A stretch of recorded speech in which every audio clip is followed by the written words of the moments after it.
লাখ টাকার ঘর থাকলেই যে সুখ আসে তা কিন্তু নয়। সুখ আসে তখনই যখন ভাঙা ঘরেও নিজের চেষ্টায় হাসি খুঁজে নিতে পারি আমরা। হঠাৎ করে এই কথাগুলো কেন বললাম বলো তো বন্ধুরা? আসলে কি বলো তো, আমাদের বাড়িটা না আগে কিন্তু এরকম ছিল না। আসলে আমার বাবার বাড়ি হয়েছে মাটির, মানে মাটির এখনও রয়েছে। তো মাটির বাড়িতে আমরা একটা রুম ওপরে আর একটা রুম নিচে, তো এইভাবেই কিন্তু আমরা মানুষ হয়েছি। তো আমরা খুব কষ্টের মাধ্যমে বর্ষাকালে বলো, গ্রীষ্মকালে বলো কিংবা শীতকালে, প্রত্যেকটা সিজনে আমার কিন্তু খুব কষ্ট হতো। বিশেষ করে আমি, আমার বোন আর মা বাবা, আমরা চারজনে কিন্তু সেই ছোট্ট ঘরটায় বাস করতাম। তারপর একদিন হঠাৎ করেই আমার বিয়ে হয়ে যায়। তো বিয়ের পর তখন ছিল শ্বশুরবাড়ি কিন্তু নিচে দুটো রুম। তো দুটো রুমে হঠাৎ করেই আমার শ্বশুরমশাই ঠিক করেন যে তিনি দোতলা তুলবেন। তো দোতলাটা তুলেছি, আমার বিয়ে হয়ে যাওয়ার 7 বছর হয়ে গেল, কিন্তু এখনও পর্যন্ত আমরা কিন্তু রং করে উঠতে পারিনি। দেখতেই পাচ্ছ আমাদের মানে এখনও কিন্তু রুমগুলো ঠিক সেই মানে প্রথম বছর যেরকম ছিল সেই রকমই কিন্তু এখনও রয়ে গেছে। কিন্তু আমি সব সময় চেষ্টা করি আমার এই ঘরগুলোকে সুন্দর করে সাজিয়ে তুলতে, নিজের মতো করে ছোট্ট ছোট্ট জিনিস দিয়ে সাজাই, যাতে আমার রুমগুলো দেখতে কিন্তু খুব সুন্দর লাগে। তো যাই হোক, মানে কি বলো তো, যাদের সব নেই তারাই জানে কিভাবে অল্পতে খুশি হতে হয়। আমাদের ঘর এরকম হতে পারে, কিন্তু আমাদের স্বপ্নটা কিন্তু ভাঙা নয়। আমরা কিন্তু জানি আমাদের স্বপ্নটাকে কিভাবে জোরালো করতে হবে, কিভাবে সেই জায়গায় নিয়ে যেতে হবে। আর তার জন্যই কিন্তু এত লড়াই, এত পরিশ্রম, সব কিছু। তো যাই হোক, দেখো সকালবেলায় উঠেই কিন্তু আমি চলে এসেছি ওপরে, আর ওপরে বিছানাটা প্রথমে গুছিয়ে নিলাম। আর ওদিকে তারপরে কিন্তু আলনাটাও বেশ অগোছালো হয়েছিল, তাই আলনাটাকেও কিন্তু একটু গুছিয়ে নিলাম। জিনিস যত অগোছালো হয়ে থাকবে ঘরটা ততই দেখতে খারাপ লাগবে। তাই মানে সব সময় কিন্তু আমি চেষ্টা করি আমার ঘরগুলো যাতে পরিষ্কার পরিপাটি থাকে। তো অল্প অল্প করে নিজের হাতে আমি কিন্তু সাজিয়েছি আমার এই ছোট্ট পরিবারের ছোট্ট সুখটা। দেখতে পাচ্ছ তো সামনে কিন্তু ফ্রিজটা রয়েছে, আজকে অন করিনি এখনও পর্যন্ত, কারণ কালকে সারা রাত ফ্রিজটা চলেছে। তারপরেই কিন্তু মানে এত পরিমাণে বাইরে ঠান্ডা, তার উপরে ভিতরেও প্রচুর পরিমাণে ঠান্ডা রয়েই গিয়েছে। তাই ভাবলাম কিছুক্ষণের জন্য ফ্রিজটা অফ করাই থাক। আর এদিকে বাবুর বইগুলো তো সমস্তটা আর লাগবে না, তাই সব কিছুই নিয়ে চলে এসেছি ওপরে, আর এইখানটা করে সাজিয়ে রেখে দিয়েছি। আসলে এখন তো নতুন সিজন চলে এসছে, তো নতুন বইপত্র সব আসবে, তো নিচেকার জায়গাগুলো সব খালি করে তারপর কিন্তু ওপরের জায়গায় মানে নিচেকার জায়গায় নতুন বইগুলো রাখবো, আর নতুন পুরাতন বইগুলো ওপরে নিয়ে চলে এসেছি। একজন আর একজনকে যদি জায়গা খালি করে না দেয় তাহলে কিন্তু নতুনজন আসতে পারে না, এটা আমরা সবাই জানি। আর তাই পুরাতন নতুনকে জায়গা ছেড়ে দিয়ে সে কিন্তু অন্য জায়গায় চলে এসছে। আসলে সুখ কিন্তু যে যার মতো নতুন ঠিকানায় সুখ খুঁজে নেয়।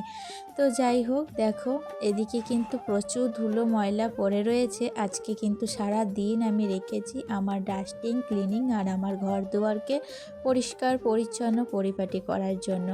তোমরা তো অনেকেই জানো সপ্তাহের একটা দিন আমি কিন্তু এইভাবে ভারী কাজ করে থাকি, যাতে আমার সংসারের প্রত্যেকটা জিনিস কিন্তু সুন্দর একেবারে নতুনের মতো হয়ে থাকে।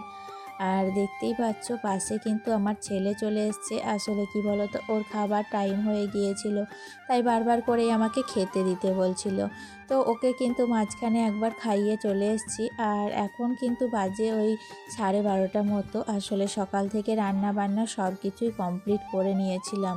ওই যে বললাম সপ্তাহের একটা দিন আমি এরকম রুটিন করেই থাকি, মানে আমার সংসারে যাবতীয় টুকিটাকি কাজ সারার জন্য আগেই রান্নাবান্নাটা কমপ্লিট করে নিই। তো সেই ফুটেজটা আজকে আর তোমাদের সাথে শেয়ার করিনি বন্ধুরা। একেবারে দেখো দুপুরবেলা থেকে আমি কিন্তু ব্লগটা ক্যামেরায় অন করেছিলাম, আর তখন থেকেই তোমাদের সাথে নিয়ে ব্লগটা শুরু করেছি। তো যা বলছিলাম, মাঝখানে ব্রেক নিয়ে বাবুকে খাইয়ে দিয়ে তারপরে আবারও চলে এসেছিলাম ওপরে। আসলে কি বলো তো, ওই মোছামুছি ঝাড়াঝাড়ির পর লাস্টে কিন্তু রুমগুলো একটু করে ক্লিন করে মুছে নিয়েছি। অনেকে ভাবে বড় বাড়ি মানেই শান্তি, কিন্তু আমি শিখেছি ছোট ঘরেও যত্ন, ভালোবাসা আর পরিশ্রম থাকলেও সুখ কিন্তু ঠিকই বাসা বাঁধে। আর কি বলতো, টাকার জোরে ঘর বানানো যায়, কিন্তু সুখ বানাতে লাগে ধৈর্য, বোঝাপড়া আর একসাথে লড়াই করার মানসিকতা। আর তার সাথে প্রচুর পরিমাণে পরিশ্রম। তো আমরা যদি পরিশ্রম না করি তাহলে কিন্তু আমরা সুখ কখনোই পাবো না, শান্তিও পাবো না। যদি কুড়ে ঘরে আলসেমি করে আমরা দিন কাটাই তাহলে আমাদের ঘর বাড়ি অপরিষ্কার অপরিচ্ছন্ন থাকবে, তাতে মা লক্ষ্মী অসন্তুষ্ট হবে এবং আমরা কিন্তু কখনোই সেটাকে শান্তি পাবো না। তাই আমি সবসময় বলবো যে পরিশ্রম করো, সুখ ঠিক আপনিই চলে আসবে তোমার জীবনে। তো পরিশ্রমই হলো একমাত্র সাফল্যের চাবিকাঠি। তো এদিকে আমি ততক্ষণে দেখো ঘরগুলো তো সব কিছু স্টিক দিয়ে মুছেছি, কিন্তু এই যে সিঁড়িগুলো কিন্তু একদমই স্টিক দিয়ে মোছা সম্ভব না, কারণ এই যে স্টিক দিয়ে যদি আমি মোছামুছি করি তাহলে কিন্তু কোনা কোনা একদমই পৌঁছবে না, আর সেগুলোয় কিন্তু ধুলোবালি সব কিছুই রয়ে যাবে। আর সেই কারণেই আমি ওগুলো হাত দিয়ে ভালো করে মুছে নিয়েছি। তো অনেক দিন থেকেই আমার এই কাজগুলো পেন্ডিং হয়ে পড়েছিল। তো আজকে রান্না বান্নাটা সকাল সকাল সেরে নেওয়ার পর তারপরে দেখো এখানে কিন্তু বেশ খানিকটা চালের বস্তা ছিল, তো চালটাকে ড্রামের মধ্যে ঢেলে নিলাম।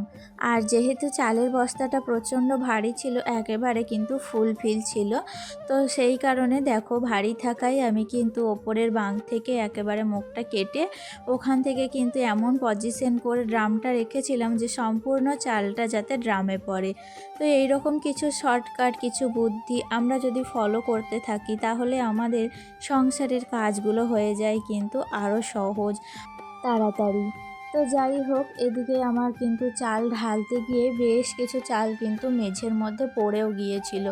আসলে কি বলতো, এইদিকে তো ড্রামটা ছাপু ছাপু একদম হয়ে গিয়েছে মুখ পর্যন্ত। তো সেই কারণে বেশ কিছু চাল ওই যে বস্তাটা ঝাড়ছিলাম, কারণ বস্তার কোনায় কোনায় প্রত্যেকটা কোনায় কিন্তু চালগুলো লেগেছিল। তো অনেকটা চাল মেঝেতে পড়ে গিয়েছে। আর রিসেন্টলি আমি কিন্তু মেঝেটা পরিষ্কার করে মুছলাম, তো মেঝেটা তো ভিজে হয়েই আছে, এখনও শুকোয়নি।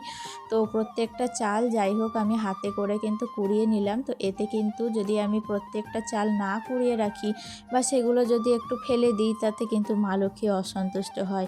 সংসারে এমন কিছু নিয়ম আছে যেগুলো আমাদের মেনে চলতেই হয় মা লক্ষ্মীকে সন্তুষ্ট করার জন্য, যাতে মা লক্ষ্মী আমাদের ওপরে রুড না হয়। রুড হয়ে গেলেই কিন্তু আমাদের সংসারে আসবে অশান্তি, অসন্তুষ্টি এবং অভাব অনটন, আরও অনেক কিছু। তো সেই কারণেই আমি কিন্তু সব কিছু ফলো করার চেষ্টা করি। তো দেখতে দেখতে কাজ করতে করতে বেশ কিন্তু 1টা 1:30 মতো বেজে গিয়েছে। আর এখন কিন্তু বাবুর টিউশনিটাও চালু হয়ে গিয়েছে জানো। তো বাবুর টিউশনি আজ থেকে চালু হয়ে গিয়েছে। আসলে দুদিন বেশ ছুটি ছিল, তো এখন আবার সেই টিউশনি, আগেকার রুটিন, আগেকার নিয়মে আমাদের আবার ফিরে আসতে হবে। আর তার সাথে বেশ কিছু জামা কাপড় ছিল, তো জামা কাপড়গুলো আমার শুকিয়েছিল, তো ছাদ থেকে নিয়ে এসে সবগুলো কিন্তু ভাঁজ করছিলাম। তো তারপরে আবার খাওয়া দাওয়াটাও সারবো। আসলে ছেলেকে তো খাইয়ে দিয়েছি বলে এতটা রিল্যাক্সে সমস্ত কাজগুলো কমপ্লিট করতে পারছি। তবুও দেখছো ভীষণ ছটফটে আমার বাবু, এত দুরন্ত বলার নেই, সব সময় কিন্তু এটা ওটা সেটা নিয়ে ব্যস্ত থাকে। তো যাই হোক, বিকেলের দিকে একটু টিউশন থেকে আসার পর বাইরে বেরিয়েছিলাম, আর এখানে বাবু এসে কিন্তু এই যে একটা গাড়ি দেখেছে রিমোট কন্ট্রোল। তো ওর বাড়িতে হাজারটা খেলনা, হাজারটা গাড়ি, তবুও কিন্তু ওর আবার নিত্য নতুন কিন্তু নতুন কিছু চাই। তো বাইরে থেকে আসার সময় এত ঠান্ডা, পুরো কিন্তু কাঁপিয়ে দিয়েছিল ভিতর থেকে। তো প্রচণ্ড ঠান্ডায় ওই যে হাওয়াতে, টোটোতে এসেছি আমরা যেহেতু, তো প্রচুর ঠান্ডা লেগে গিয়েছিল। তো বাড়ি এসে কিন্তু জামা কাপড় ছেড়ে পুরো একেবারে শীতের বস্ত্র সব পরে নিয়েছিলাম, আর তার সাথে একটা চাদর দিয়েছিলাম গায়ে। আর তখনই দেখো বসিয়ে দিয়েছি কিন্তু গরম গরম গুড়ের চা। তো খেজুরের গুড়ের চা শীতকালে গরম গরম আমরা কিন্তু সবাই খাই। আসলে আমার বেশ ভালোই লাগে খেতে। তাই দেখো চাটা বসিয়ে দিয়েছি, আর তোমাদের দাদা ভাই মানে আমার হাজবেন্ড সবাই ঘরে বসে টিভি দেখছে, তো একসাথে ওখানে গিয়ে আমরা কিন্তু এখন চা খাবো। আর তার সাথে বানিয়ে নিয়েছি একটু মুড়ি মাখা। তো চলো বন্ধুরা, আজকে এতটুকুই। দেখা হচ্ছে নেক্সট ব্লগে। ভালো থেকো, সুস্থ থেকো, টাটা।